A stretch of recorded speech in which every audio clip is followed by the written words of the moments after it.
much for attending. طبعا الكورس ده wouldn't have been possible لولا ان الدكتوره منى فؤاد والدكتوره هدى هم تبرعوا with their effort with their time ان هم ييجوا participate معانا. and with the work والorganized الدكتوره مي والدكتور جمال هم اللي تبنوا الفكره. so we're hoping that ان شاء الله ان هي it would be as useful as possible for you. and I'll prepare feedback forms على اخر الايام. please fill it. هم هيبقوا anonymous بس please fill it علشان احنا نقدر بعد كده to improve it ولو هيبقى عندنا chance وتقولوا لنا ايه what was missing وايه اللي انتوا محتاجينه تاني. انا هستارت بس كده with a simple light talk علشان I will not overcross anybody, just as an introduction حاجه something like نبتدي بيها. بس الاول هيقول كلمه ويقدمك ويعرف الناس عليهم. بسم الله الرحمن الرحيم. I'm so happy to be here today. نرحب بزمايلنا الضيوفنا من بيتسبرغ استاذ الدكتور منى Pittsburgh. It's a wonderful occasion making a kind of change, and we believe that we can really make a change. على الأقل في الحتة بتاعتنا النفراج مالناش دعوة، دي حتتنا الباقي مالناش دعوة بيها، إنما حتتنا we are really making a change محتاج يبقى فيه feedback كويس. إحنا scientific society شغلنا to upgrade the level of nephrology في البلد. And this is what we are doing together as a teamwork. أحلى حاجة to execute anything to have a good teamwork. وده بيسبب النجاح. This idea of pathology كان فكرة الدكتور مساعد وحضرتك طبعا حبيبتي وسام is a wonderful person. I'm so happy إن احنا initiate this. Maybe زي ما قلت في البداية كان نفسي ده يبقى موجه للباثولوجيست in particular. لكن كانت الفكرة بتاعت حضراتكم it's still a good thing. I'm sure in the next time we will have, you will have more ideas to involve pathologists to be really into الحاجات التكنيكال بتاعت الباثولوجي. نقدر نقول more يعني انا احب اقول كلمه صغيره بس. طبعا انا احب اشكر اولا الدكتور طارق والدكتور حسين على الافورت الجامد اللي هم بيعملوه في الكورس ده. وهو كان لسه بيتكلم بيناول على الافورتس اللي بتتعمل الساينتفك افورتس اللي بتتعمل في المقارنه الجامعيه. and we are achieving very well in this procedure. وبقى البروسس continuous زي الدكتور طارق بيقول وبيجيب contributors من كل المحافظات واحنا بنروح لهم. وبعدين طبعا الدكتوره منى والدكتور هدى انا مش عايز اقول ان هم ضيوف اصحاب بيت وعايزين ندخلهم انتجرال في الجمعيه وياخدوا عضويه ويجوا شيرنج كونتينيوس معانا في المؤتمرات وكونتريبيوت فيها بليز. تدبيسه بس يعني معلش بليز يعني يا ريت يعني تبقوا لا هم يبقوا انكلودد على طول معانا في المؤتمرات وبتاع. وبليز الكورس ده يبقى كونتينيوس ونشارك في المؤتمرات الجمعيه ان كونتينيوس مانر بليز. ونشكركم على الكورس مقدما يعني. اتفضلي دكتوره وسام. يلا. Thank you very much. I'm going to talk about the importance of renal biopsy from a pathologist view, which is our view, and that it's really difficult to imagine what would have been out of nephrology if we did not have a renal biopsy. Since its discovery in 1950 and between 1970, it provided almost every structure-based diagnosis of the many different aspects of renal disease we know and we treat these days. Why do we take renal biopsy? It's not only for an accurate diagnosis, but it plays really a critical role in the initial treatment with diagnosis and the response to therapy of the patients. Without the renal biopsies, we wouldn't have discovered new diagnostic entities as IgG4, interstitial diseases, C3, glomerulonephritis. And it is really the most important tool in the management of patients with acute kidney injury and CKD. We know that very few patients with AKI undergo biopsy, and it is incorrect in at least 50% of cases, and even less with chronic kidney disease, like for example diabetic patients. Only 10% are biopsy, and up to 2/3 have a different diagnosis other than diabetic nephropathy. In a study, it's an old study, but it's really very impressive. As 276 patients, they checked their management change after biopsy, and you can see that out of the CKD group, 45% changed their management after biopsy. And till now, there are still few non-invasive markers which are specific enough to correctly predict the nephrology other than using the biopsy. Take glomerulonephritis as an example. We have the classification of glomerulonephritis.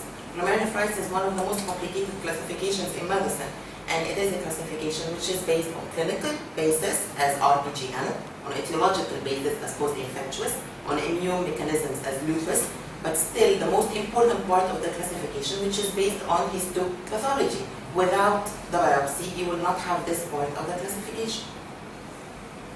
So let's talk about the biopsy itself, obtaining the tissue itself, the specimen adequacy. What is very important is to decide whether the biopsy is adequate or not. This is targeted for nephrologists and for pathologists who has the chance to participate really during the procedure of the renal biopsy. It's really not that difficult to know whether the biopsy you have has cortex or not.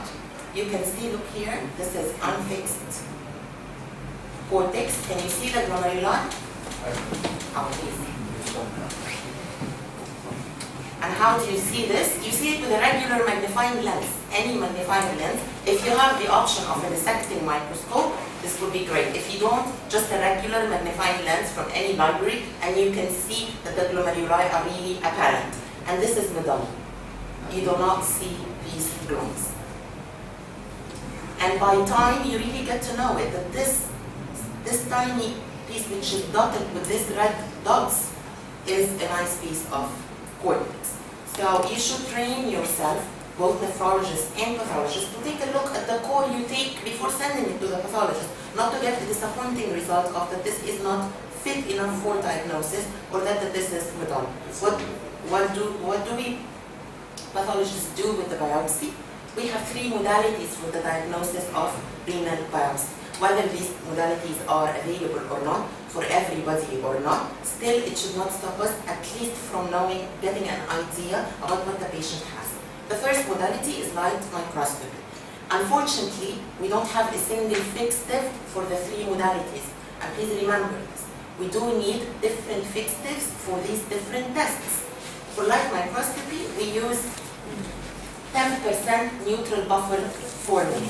This is not complicating things. Formalin is the regular fixative we use. However, if you use just a concentrated formalin or over-diluted formalin, then you spoil the core you took all this effort to take it. A 10% neutral buffer formalin is a very easy thing to prepare. You can prepare it with table salt. And its formula is present everywhere on the internet. Any regular biochemistry lab in any university has the buffer and the components to prepare for you a 10% neutral buffered formalin. That means that 1 liter of formaldehyde, 10 liters of buffered formalin. Immunofluorescence. Now, we all call immunofluorescence for the extra for detection of the immune deposits. However, immunofluorescence is a technique which is not available everywhere. It's available only in big hospitals with immunofluorescence labs. It's not available on private basis, as here in Egypt we work on private practice a lot, where it's not available in small labs. If you have an immunofluorescence lab close by I mean that you will not take more than 30 minutes commuting between the biopsy and getting to the immunofluorescence lab. Then you can unfix the specimen, put it in an embedding material, and then it needs to be snapped, frozen later on in the immuno lab. There is a transport medium, which is Michel's transport medium, not available commercially in Egypt, but can be prepared. And this medium gives you the chance that the biopsy stays fresh up to 72 hours. So you do not need to fix it, and it is available for immunofluorescence. What is more available here for us is immunoperoxidase. Now for immunoperoxidase, you do not need to submit an unfixed core because you're taking the risk that usually this core is autolyzed. For immunoperoxidase, we use the same core for light microscopy. It's the same fixative, so it is the alternative for using immunofluorescence. As for electron microscopy, you provide 4%, it's fixed in 4% glutaraldehyde. How do we handle the specimen? Are we getting 3 cores? No, we don't need to get 3 cores. Ideally, we want 2 cores if you can have 2 core biopsies from the fish. What do we do with these 2 cores? You take 1 centimeter out of the ends of each core, and this is what's processed for electron microscopy. We do not need a full core, do not waste the material. Then, the leftover material is that you take 2/3 of 1 core for light microscopy and 1/3 of the other core for light microscopy to make sure that you cover as much as possible, because we know that renal diseases are quite focal.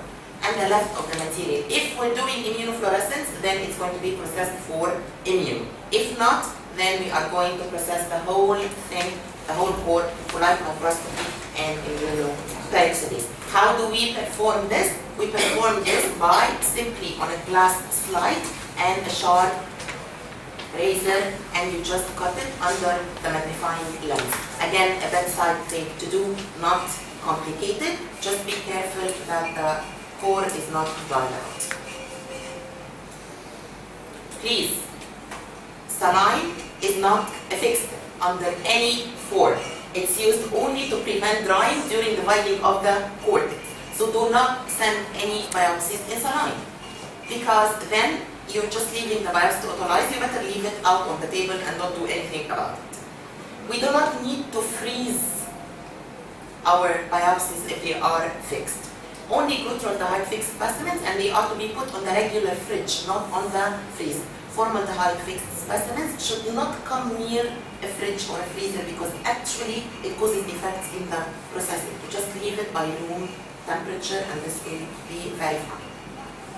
Label the vials. Do not assume that who is going to receive the biopsy course from you at the lab end knows that this is glutaraldehyde, knows that this is saline, or knows that this is formalin.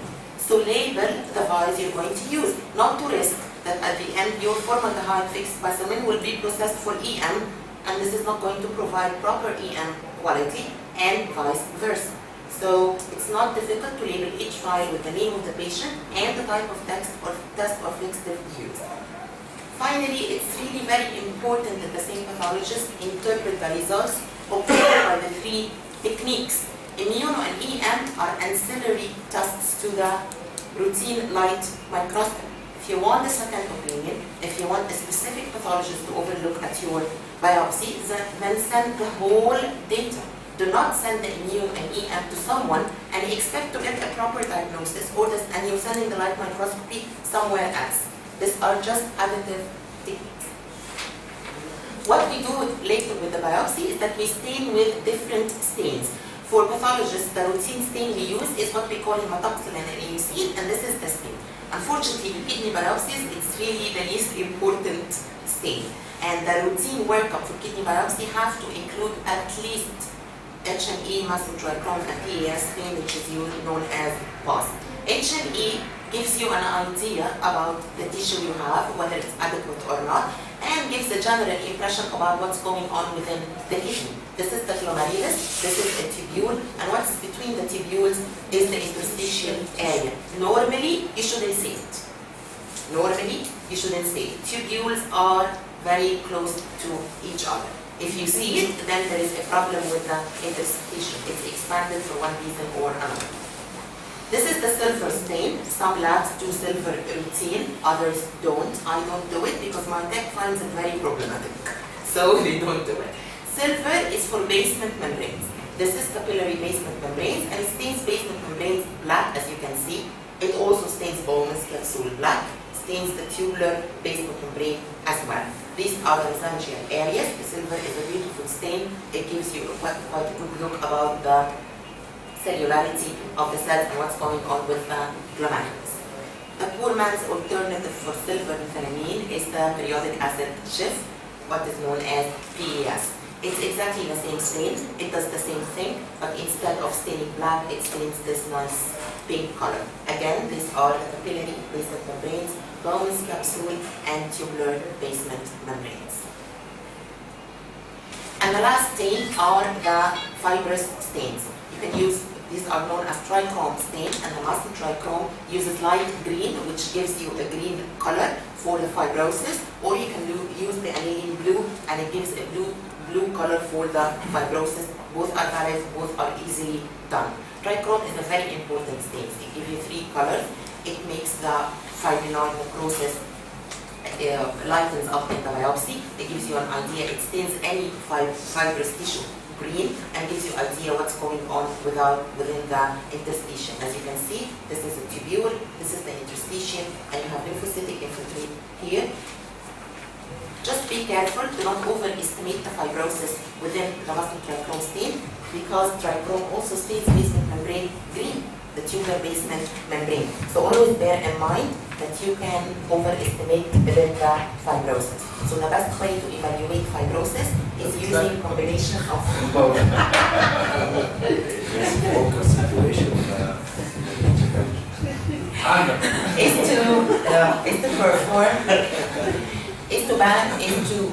to balance it together with the PES stain, and then you can get a good idea about the percentage of fibrosis you have within your biopsy. There are additional stains which we use, like the Congoret stain for amyloidosis, elastic stains, if you really want to see. This is a nice elastic stain, the reduplication of the elastic lamina. This is important in transplant biopsies, actually, to differentiate between hypertensive-related changes and chronic rejection changes. Okay, then we come to the antibodies. This is immunofluorescence. Immunofluorescence needs a special microscope, need to be examined in a dark room, and it gives this nice green bright color, and it is the standard for renal biopsies. Or I am from the school of the immunofluorescence.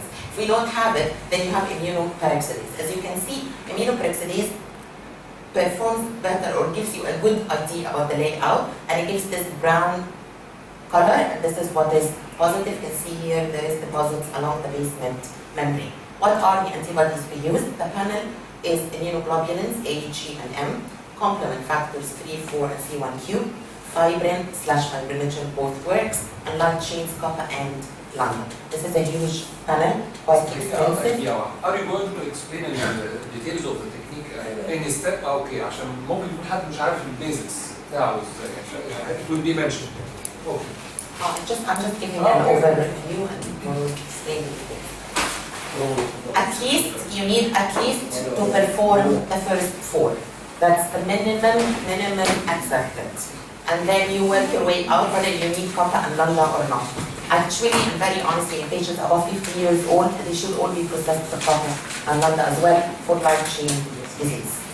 So bear this in mind, and maybe by looking at the light microscopy, you can decide which ones you do for cost effectiveness. I'm talking about local circumstances, not in general. Textbook-wise, we should do all of the panel.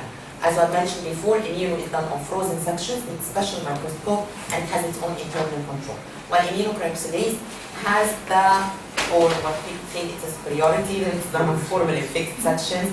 You can just see it on standard microscope, and as well it can have its own internal controls as cuts or basement membranes. The third modality is electron microscopy, and by electron microscopy you see electron dense deposits. I'm not going to enlarge on it, but Mona will cover all of these things in detail later on. Just to give you an example on subepithelial deposits, this is what we call an electron dense deposit. You can see the color. EM is always black and white photos, except if you're doing immunoglobulin fixation, and then you see here again, these are subepithelial deposits. Interpretation. Now when we come to interpret renal biopsy, it really takes both. It's the pathologist and the nephrologist. I know that in pathology we have our own individual aspect of that. There are some things which is purely our diagnosis and really doesn't make a difference with the clinician things. But actually this is not applicable on renal biopsy. It is the duty of the pathologist to produce an accurate morphological diagnosis. But it's the duty of the nephrologist to provide an adequate biopsy and complete comprehensive data in order to render this accurate morphological diagnosis possible. Without it, there is no accurate morphological diagnosis. So the first step in interpretation is defining whether this biopsy is adequate or not. Adequacy is whether it's cortex or medulla. because usually most of the suspected diseases are glomerular diseases, so we need cortical tissue. And it's very important to know how many glomeruli are within this cortex. Please do not use a needle size less than 16 gauge. You get very thin biopsy, you just make the patient suffer for no reason, and you get a thin course, inadequate with few glomeruli. The definitions of adequate biopsy are that for native kidney, we need a renal cortex containing a minimum of 8, preferably 10 glomeruli. For transplant kidneys, we want a more generous biopsy. So you need at least 10 glomeruli and 2 arteries. Minimal sample is 7 glomeruli and 1 artery. Why this very strict conditions for adequacy? Because we need to know which lesion we're considering. Is it focal or diffuse? If, for example, we have a focal lesion as focal segmental glomerulosclerosis, and this lesion is involving 10% of the glomeruli, if you have a very adequate biopsy which has 10 gloms, you have a 35% of missing the lesion. And if it involves a more percentage, just 25%, again in what we call an adequate biopsy, 10 gloms, we still have a 5% chance of missing the lesion. So actually these definitions of adequacy would vary again with the disease we're considering.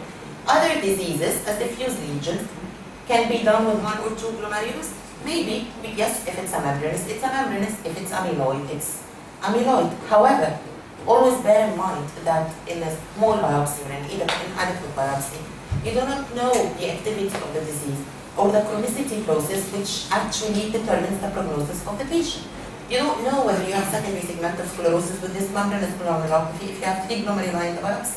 You don't know whether you have presence and necrosis with your MPGN or not, and no way to properly evaluate interstitial fibrosis. The number of the glomeruli, usually the pathologist include in the report, gives the clinician an idea on how accurate the pathologist report may be according to the size of the biopsy. Do not just look at the diagnosis. Look at how adequate the biopsy is in relation to the diagnosis you get. Interpretation has been since 1914 a conjoint effort of a clinician and pathologist, where Theodore Farr is one of the first renal pathologists, and Franz Vollmer, and together they put the first classification of renal disease in 1914. Clinical data is very important. Renal biopsy from a patient with proteinuria means absolutely nothing, and this is a very common sentence. Proteinuria means nothing to us. Is it nephrotic? Is it non-nephrotic? Is it a heavy proteinuria? Is it a mild proteinuria? What is it? What is the patient with rising serum creatinine needs? What is the rising serum creatinine? What was the baseline? What is rising? Is it 2? Is it 5? Is it 8? Is it 11? Hypertension. Again, a meanness term. Because what is hypertension? Is here borderline hypertension? Is this a malignant hypertension? Is it uncontrolled? What is impaired renal function? What's this supposed to mean? Which stage of CKD this patient is? And my best, I prefer, you get a query nephrotic syndrome and a query lupus nephritis on the pathology request, which are actually clinical diagnoses. So for pathologists, it's not your problem to know whether the patient, to tell the nephrologist whether the patient has nephrotic syndrome or whether the patient has lupus nephritis. This is the nephrologist's job. So do not venture into it and do not accept requests with these terms on it because they mean absolutely nothing. Pathology, when I got trained, my professor, like Hamid, had taught me that pathology is a clinical discipline because you do reach the diagnosis. So we are not academics, we are clinicians. And in order to reach a diagnosis, as we learned in medical school, you need history, examination, and investigations. Unfortunately, our glass slides do not talk to us, however hard you try to flip it around. So we are dependent on the nephrologist. So please, we need detailed relevant history and examination, onset of disease, chronic medical problems, all the medications the patient takes, relevant family history, and all positive clinical signs. We need proper demographic data. Age and sex are important issues in the diagnosis. We need a basic lab evaluation, renal function tests, urine analysis, immunological studies, and all the serological studies.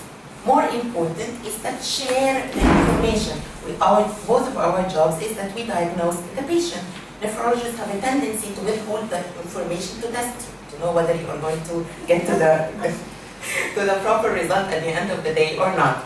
So add your clinical diagnosis. It saves a hell of a lot of time. If you're doubting that it's amyloid, your congrats things will be ready from the first day. If light chain disease, we can stain from the beginning. It will make me report if you're doubting that this is a hot case, if it's lupus, if it's pre-sensitive. You need to mention previous pathological diagnosis because it makes a lot of difference in the current diagnosis. And you also need to consider double pathologies and underlying diseases and mention it to your pathologist. As I said, the information needs to flow in both directions. When we come to look at the microscope, always remember that it's a structural damage pattern, it's not a disease.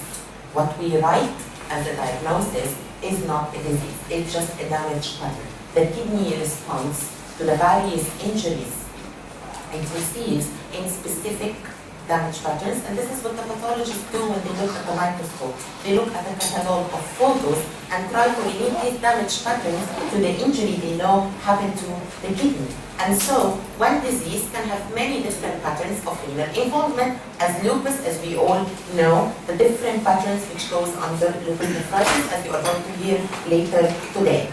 And a particular morphological pattern can be associated with diverse diseases as membranoproliferative glomerulonephritis, as we are going to discuss tomorrow, inshallah.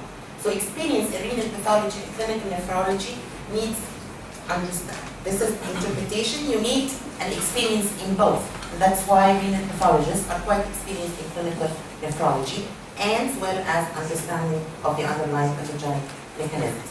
So back to our classification, this histopathology part are patterns established on light microscopy. They are not diseases. How do we get to the disease? We get to the disease together. What comes in your report? In your report, there is the adequacy of the specimen, size of the core, cortex, and the number of clones, and comments on the 4 compartments of the kidney. Believe me, it takes a lot of time reporting a renal biopsy compared to a conventional biopsy. So please take the time to read what we write. We comment on that. Remember that these are not separate compartments, and usually you can get multiple affections. So it's not only the diagnosis, you have prognostic factors, which basically lies within these 3 categories, within what's going on with the tubules, interstitium, and the blood vessels, arteries, and arterioles. At the end, remember that with the renal biopsy, we're only having a snapshot at the time you took the biopsy. You can get the story in the beginning, in the middle, or when it is too late. Thank you very much.